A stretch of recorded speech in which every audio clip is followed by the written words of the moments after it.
All right, look at this. Look who I'm sitting here with. Harry Styles and his whole band. Tell me something, with this new album that you have out. Yeah.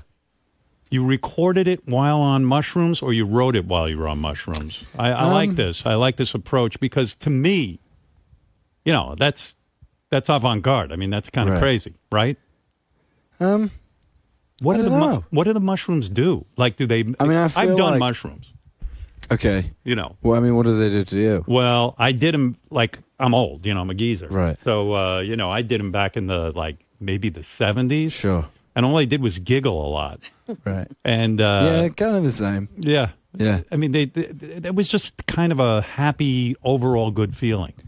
Yeah, that's kind of. I mean, I never like take them if I'm in like a weird place. I feel like you kind of want to go at them as like a fun, creative thing rather than like, oh, I don't want to be in the real world, so I'm going to take something. But did it help? But did it help you write? Because writing is. Most people describe writing music as possibly the hardest thing in the world. Right. You're sitting there, you got the pressure of a record company, the business pressure, but also the creative pressure and everything else that's on you. And, you know, you're sitting there and maybe it's just one big stress release and takes away all of that problematic stuff, I would imagine. I mean, that's a big part of it for me, I've found, is that a lot of the time you get so in your head about like writing songs and you end up kind of, as you're writing songs, you'll finish like a verse and be like, is this good?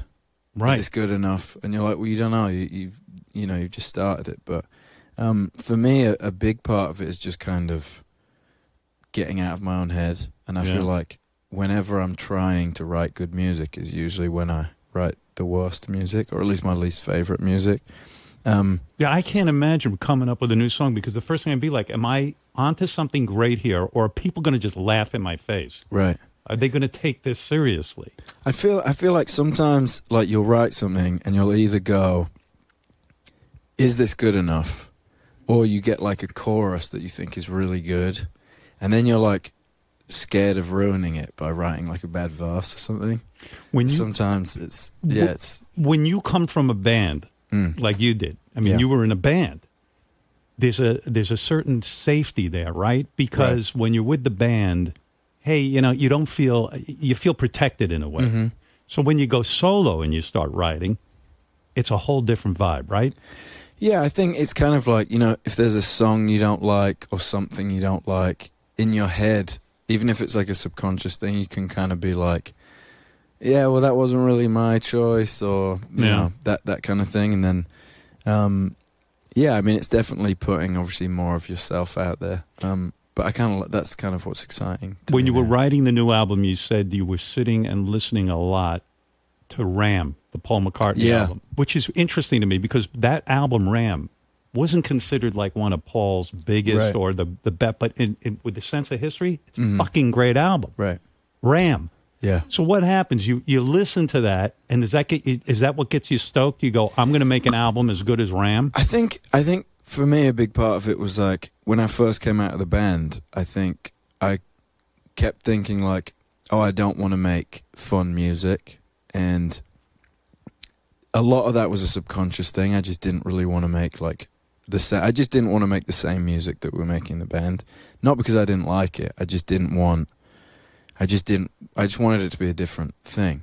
Are you tortured in a way? Because half of the world expects you to make a fun, light, poppy record. They expect you to do something almost, you know, trite. Right. As long as it, you know, appeals to young girls or something. And then the artist in you is like, fuck that. I'm a fan of McCartney. I'm a fan of Bowie. I'm a fan of the Stones. I love everything about that era. Mm-hmm. And you want to go in a different direction, but then you got everyone pulling at you and telling you what to do to be commercially successful. I can almost feel that torture. I mean, I feel like it's not. I mean, I got really lucky first of all with you know, and a lot of people obviously. There's a lot of like arguments where people are like, "Oh, I hate my label," and anything that goes wrong is like their fault and that kind of thing. And I have to say, like, Rob, who kind of runs my label. What label are you with? Columbia. Yeah. It's a Sony, yeah. Rob Stringer, who's the head of Sony, he signed me, and he signed us in the band as well, so I've been with them for a while. But when I signed on my own, I kind of said, I called him and just said, like, I kind of need to go and, like, figure this out a little bit, and I'm not going to be able to do it if you're, like, breathing down my neck, basically. And he was amazing about it. He just said, like, I want to hear it when you're excited to play it to me. So that's pretty great. Go and do your thing, and when you're ready, I'll hear it. So he came when the album was basically finished, and I think he was shitting himself quite a bit because he hadn't just hadn't heard anything right. the first time, and I was playing him like the finished album, right? And he said the first like 4 songs he felt like he was drowning because he just didn't know, he didn't know what he was expecting. Or anything. Drowning in the sense that he wasn't smelling the money. He was so scared. He was scared. He was like, I don't know what he's about to play me. I don't know what's about to happen, type thing. And then he relaxed as he listened.